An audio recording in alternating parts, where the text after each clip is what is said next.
Hey guys, welcome to a new episode of MLK Abilities Podcast. Today I'm still with Richard. We're going to try to keep it short. It's very tough. We have so much to share. We still hope you like it. Let us know in the comment section if you prefer shorter, longer, in between. Usually maximum an hour, minimum 15 minutes.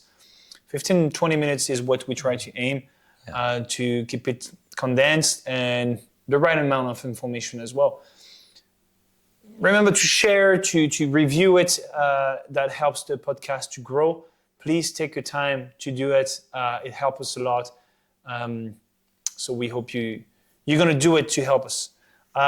Today, very specific topic. We're going to go more through tactics and understanding of different situations, how we can control it, and how to avoid to lose control of it in different tactical situations. Professional as civilians. Awesome.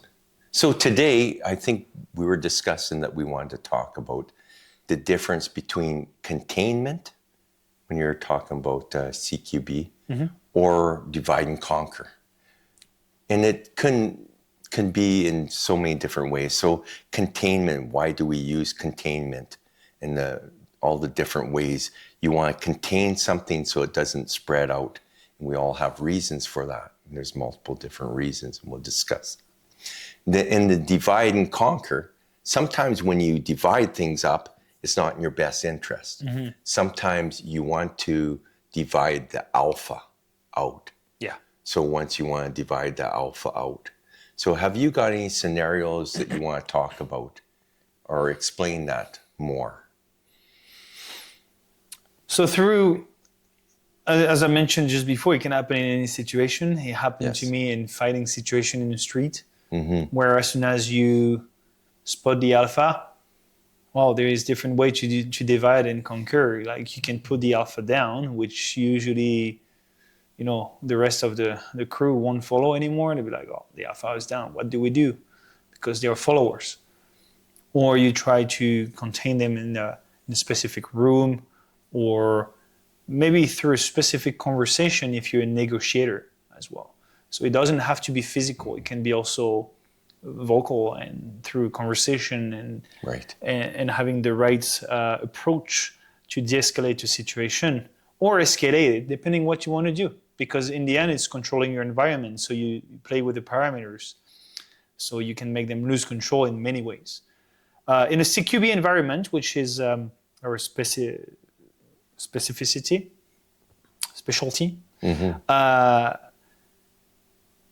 CQB is very tough. It's very stressful because you deal in very close environments with firearms, and you want to keep the right amount of distance between to not go into CQC, where CQC is close quarter combat, where now you're hands to hands with someone. So that's tough sometimes, depending on distances, the mission, who you're dealing with, to deal with all that. And I always like to say, because people say, what should we do? Should we shoot? Should we talk? Should we run? Should we go slower in the way we are more deliberate, more dynamic in the CQB method? And I always like to say, it depends on priorities. And it depends on the amount and quality of information you get. Now, we're not here to talk about the different way to do CQB. We're here to talk about how to manage a potential threat or hostage group of individuals, at least in the CQB environment, to, in the end, avoid killing people, because this is not the goal. And I talk about CQB in a police environment, dynamic, not much a military one, which can be similar, but dynamic. But military is more dynamic, is more, what I mean by dynamic is more like we go forward and no jurisdiction, we don't ask much question first, right? Where in the police, you have to try to de-escalate, not just for your own life. And sometimes you can arrive in a situation where you have two potential subjects or group of people, whatever, if they're good or bad, in two different rooms. And then you have to deal with two people, with sometimes two different type of people without seeing them. So you can use one to get to the other where you want to contain, or you want to try to, let's say, call the hostage or call maybe a weaker member of the gang to call them, to you, where then you divide because they're not together anymore. So they're not concerned about you, they're concerned about what you just did because now one of their members is with you. That's just an example I give. We can talk about so many different scenarios, but being able to control that is tough when firearms are involved, the law is involved, and life are involved, which is your hostages or even the bad guys. And containing is, or dividing, you can do it in many ways. Yes. By communications or using specific tools, which can be flashbangs. I won't say grenades because you don't use that. It's used to kill people, but flashbangs, shields, drones, robots, all these type of things, or maybe even the personal you have. So in CQB, we like to divide attention when you want to go dynamically into a room, when you know the environment and so on. You can send two teams from two different entry points. So you divide sometimes you can contain, but still divide the attention. Okay. With noises or flashlights, visual cues. And so then you can bring and divide attention even when you want to contain, or you want to divide and still draw attention to something specific. So what I mean, for an example, when you divide, you don't want both of them to focus on one thing. You want them to be focused on one thing separately. So they're not two on one, but they're one on one. So if you have the luxury, I would say, to use two groups through two different entry points, you are in control. It's in your advantage. Then whatever is the tactics you use behind deliberate, dynamic, semi-dynamic. And understanding that is full part of the tactics. It's not just the way you move into a building or you shoot, because shooting is even less than 5% of the mission in a CQB situation. It's how you approach tactics by reading environments, subjects, whatever they're good or bad. So it's a big topic, but I hope I can bring some cues about how to approach it. After that, of course, this is about training. Using the right gear, you have to be able to write it, to send. So for an example, I like to mention it because it was asked in the previous podcast episode where he asked me flashbangs and so on, when and how you use it. Oh, yeah. It's not because you have it and you can use it that it's a good idea to do so, because there is many proof and situation where the guy send the flashbangs, it's bounced back to you.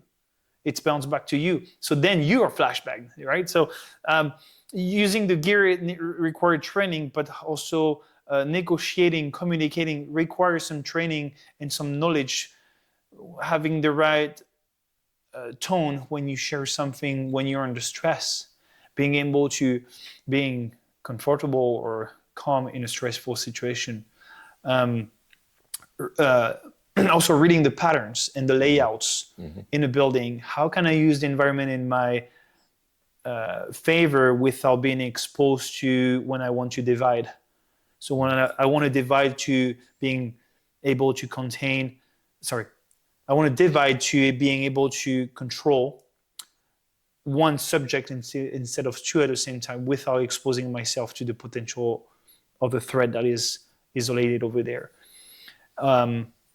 And what I want to contain, well, who do I want to contain? Like one threat in one room, or two people in one room, or two, like in a maybe specific part of the building, because the building can be big as well. Yeah. What do we talk about when we talk about containing, and what we want to contain? One room, two rooms, a section of a building, one car, like a section of, a park, whatever it is, if you have to manage things outside, which for most police officers is the case.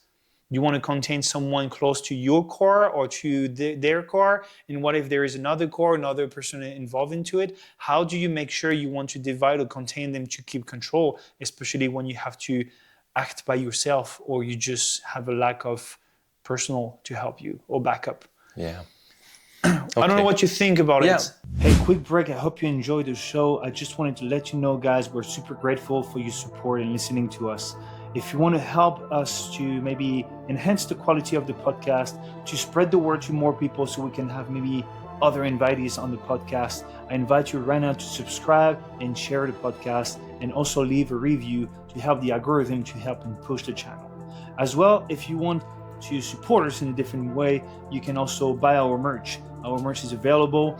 I just put the link below, and you can just, represent MLK abilities to community and support us at the same time. So I hope you enjoyed the show, and let's get back to it. So, totally awesome.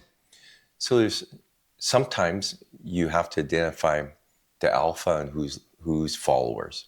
Mm-hmm. Once you identify the alpha and followers, if you can separate them, and sometimes you separate them with flashbang. Sometimes you want to create chaos and fear with shock and awe. Very good too. So you have shock and awe, and they disperse.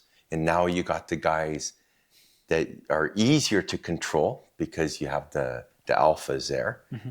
and you take them so the alphas get smaller and smaller, and then you handle them.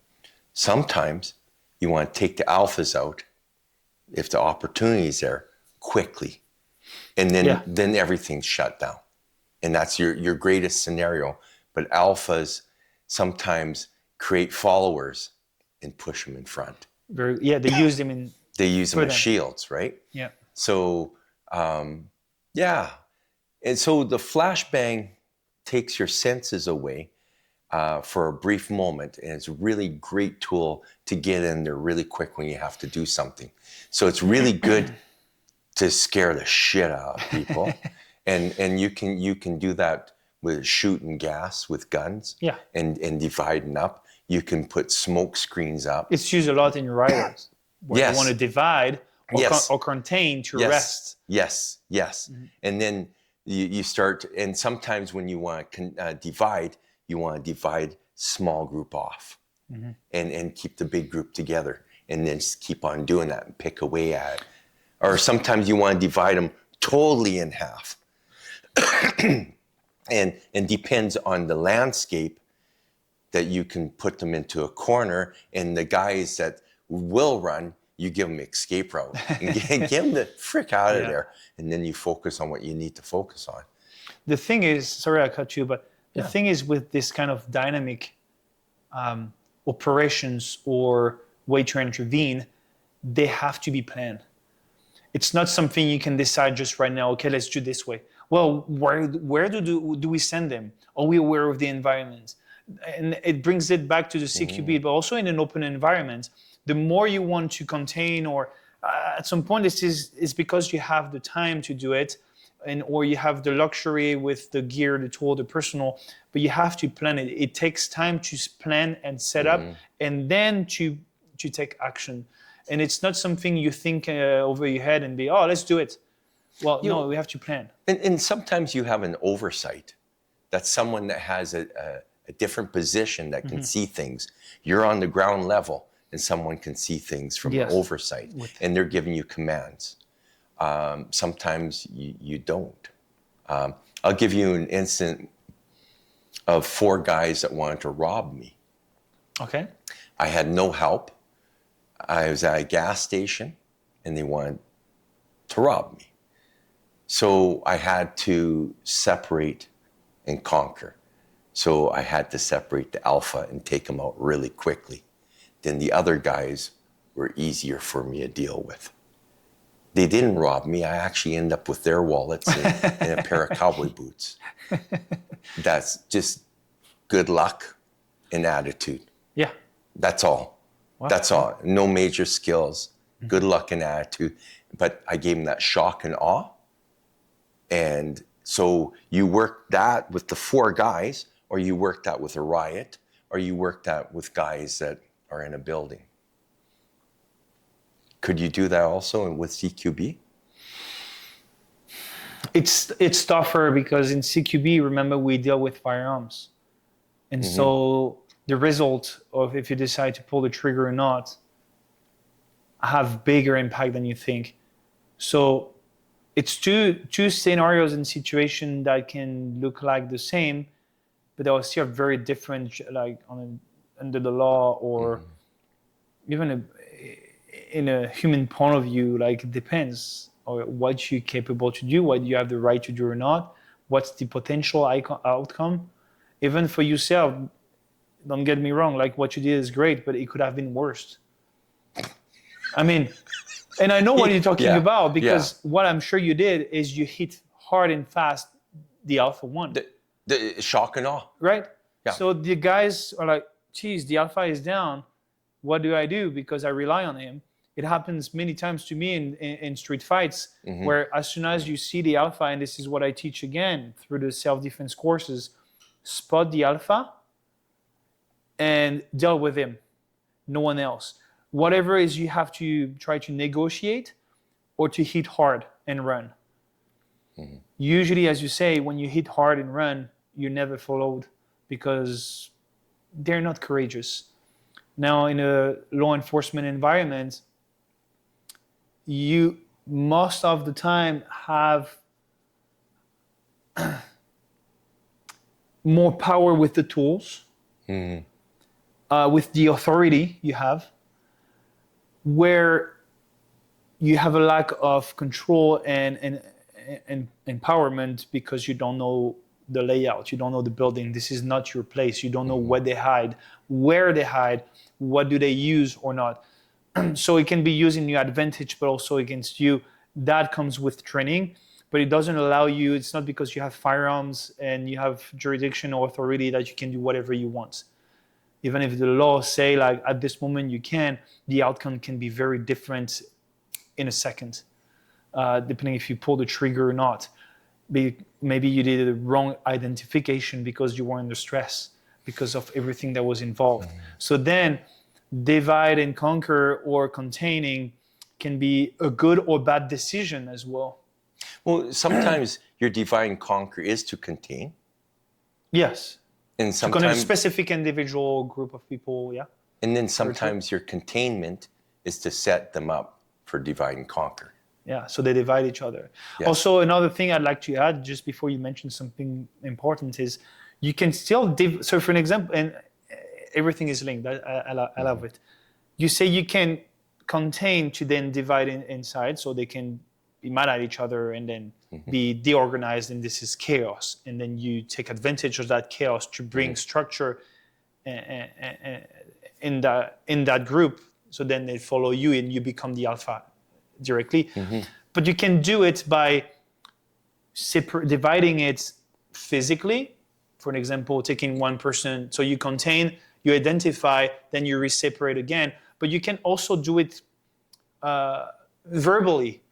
But what I mean by that, if you shut down the Alpha when you say, hey, you stop saying anything, you're not in control right now, so you take over the Alpha, so you become the Alpha, and you understand he has to shut up and stop giving orders or things to the hostage or others that can go against you. So you can divide them verbally, vocally, or separate them physically. Physically, I mean with smoke, because it's a physical barrier, with a wall, by grabbing them and putting a side to a car and the other side. So you want to separate it. You want to break the contact.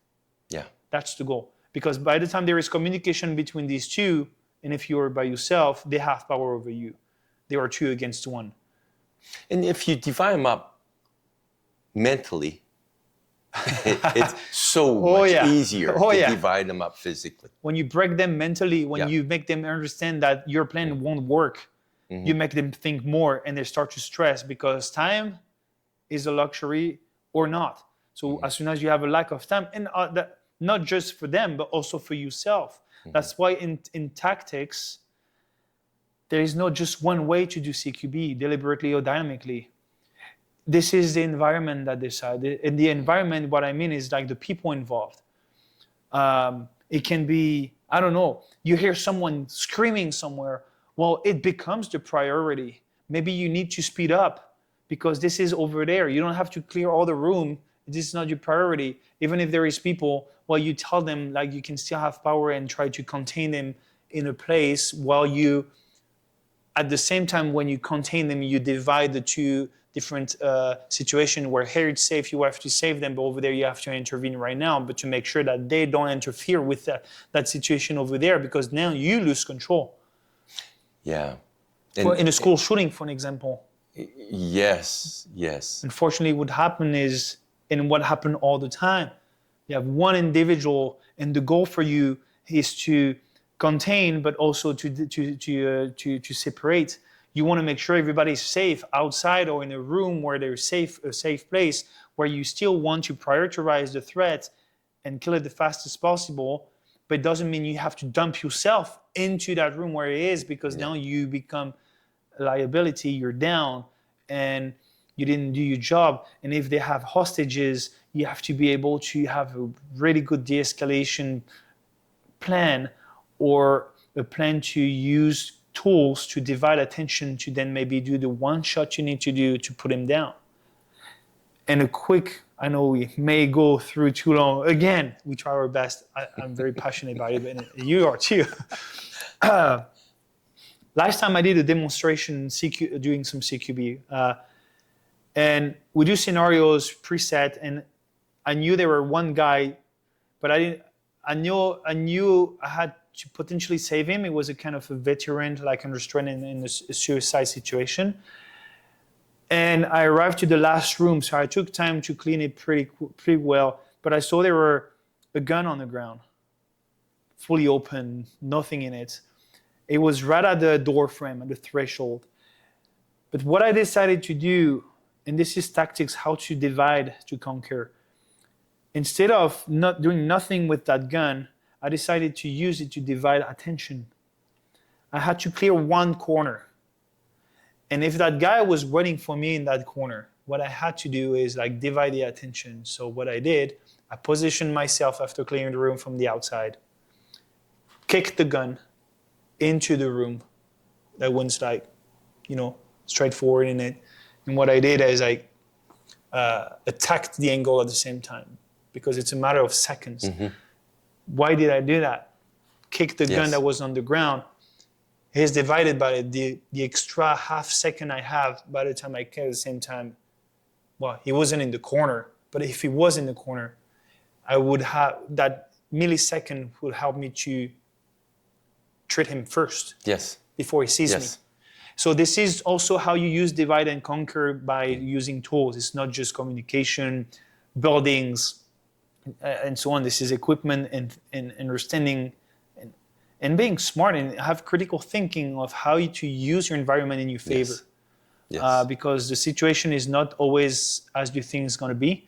Even if we train 1,000 times the same way, the Murphy law going to be there. So I wanted to bring that. That's a good point, that you don't need to just divide and conquer with weapons, flashbangs. It can be verbally, it can be distractions, it could be multiple different things. All the cues we use, visual, to listen to something. Create doubt. Feels, the psychological one. Very good. Yeah. So. All right. That's awesome. I think we're good. Yeah. So. We made it in time, guys. I don't even know. But thank you guys for listening to us. We try to keep it condensed. Again, it's very tough, as you can say. If you love it, that's good. But we'll try to give a bit of everything at least. We try to play with the algorithm to make sure like the channel is boosted and pushed.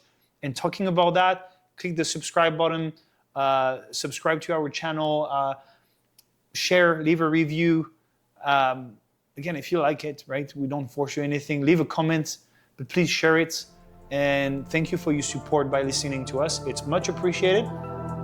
Till next time in a new episode, stay safe and become the best version of yourself. All right, take care, guys.